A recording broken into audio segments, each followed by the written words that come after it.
يا حبيبي يا محمد يا نبي سلام عليك يا رسول سلام عليك يا حبيب سلام عليك صلوات الله عليك يا نبي سلام عليك يا رسول سلام. Assalamualaikum warahmatullahi wabarakatuh. Halo anak-anakku yang soleh dan soleha, bagaimana puasanya hari ini? Apakah lancar? Semoga Allah memberi kelancaran puasa kita hari ini. Hari ini Bu Jihan akan membawakan sebuah cerita yang sangat seru.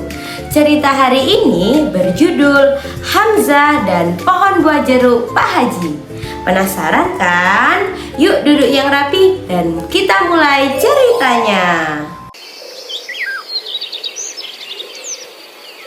Di sebuah desa yang asri, hiduplah seorang anak bernama Hamzah. Hamzah adalah anak yang ceria, namun terkadang ia suka terburu-buru dalam bertindak. Suatu sore, saat sedang bermain bola sendirian di dekat pagar rumah Pak Haji, bola Hamzah terlempar sangat tinggi hingga masuk ke halaman rumah Pak Haji. Hamzah pun memanjat pagar untuk mengambil bola. Saat berada di halaman, mata Hamzah tertuju pada pohon jeruk Pak Haji yang sedang berbuah lebat.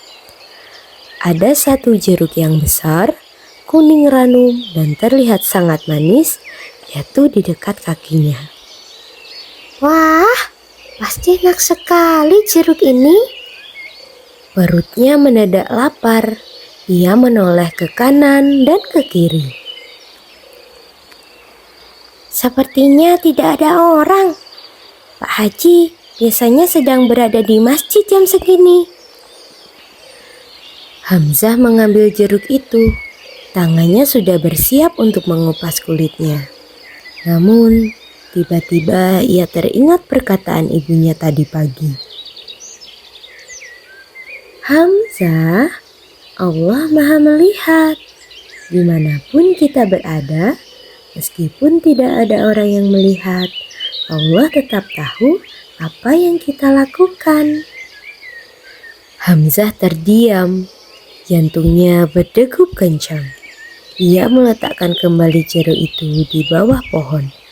Ia mengambil bolanya, lalu segera keluar dari halaman rumah melalui pintu samping yang tidak terkunci. Keesokan harinya, Hamzah menemui Pak Haji yang sedang menyiramunya. Assalamualaikum Pak Haji. Maaf, kemarin bola saya masuk ke halaman rumah Pak Haji. Saya memanjat pagar untuk mengambilnya. Lalu, saya sempat mengambil jeruk yang jatuh di bawah pohon karena ingin memakannya. Tapi, saya tidak jadi memakannya karena itu bukan hak saya. Pak Haji tersenyum lebar. Beliau mengelus kepala Hamzah dengan lembut. Waalaikumsalam Hamzah. Pak Haji sudah tahu. Kemarin Pak Haji melihatmu dari jendela. Pak Haji sengaja diam karena ingin melihat apa yang akan kamu lakukan. Ternyata kamu anak yang jujur dan takut kepada Allah. Pak Haji kemudian mengambil kantong plastik dan memetik beberapa buah jeruk yang paling besar.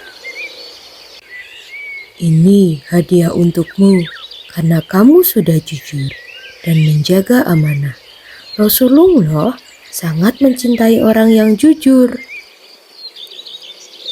Hamzah pulang dengan hati yang sangat lega dan bahagia. Ia belajar bahwa kejujuran mungkin terasa berat di awal, tetapi akhirnya selalu membawa keberkahan dan ketenangan hati. Bagaimana cerita yang Bu Jihan bawakan? Seru bukan? Nah anak-anak, Di dalam cerita yang Bujian sampaikan, ada 3 sifat dari Hamzah yang dapat kita contoh. Yang pertama, Hamzah itu termasuk ke dalam golongan orang-orang yang muraqabah. Apa sih muraqabah? Muraqabah itu sendiri adalah orang yang senantiasa selalu diawasi oleh Allah. Muraqabah merujuk pada Quran surah Asy-Syu'ara ayat 218 sampai 219 yang berbunyi A'udzu billahi minasyaitonir rajim. Bismillahirrahmanirrahim.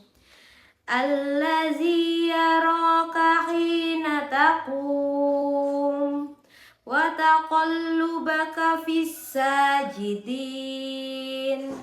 Artinya, yang melihat engkau ketika engkau berdiri untuk sholat dan melihat perubahan gerakan badanmu di antara orang-orang yang sujud. Jadi, kita sebagai manusia yakin dan sadar bahwa Allah selalu mengawasi dan melihat apapun yang kita lakukan, mendengar apapun yang kita ucapkan, bahkan niat di dalam hati kita sekalipun. Jadi anak-anakku, dimanapun kita berada, kita selalu diawasi oleh Allah. Yang kedua, amanah. Hamzah menghormati milik orang lain. Hamzah tidak jadi mengambil buah jeruk yang jatuh. Ia mengembalikan buah jeruk tersebut di bawah pohon. Ia yakin buah itu bukan haknya. Dan yang terakhir, sifat yang dapat kita contoh dari Hamzah adalah sidik. Apa sih sidik itu? Sidik artinya jujur. Hamzah berani mengakui kesalahan yang ia lakukan, walaupun tidak ada yang meminta. Anakku yang soleh dan solehah, Ibu harap pembelajaran cerita yang Bujihan bawakan hari ini dapat kita jadikan contoh di kemudian hari. Sampai bertemu di cerita-cerita berikutnya ya. Assalamualaikum warahmatullahi wabarakatuh. Bye-bye.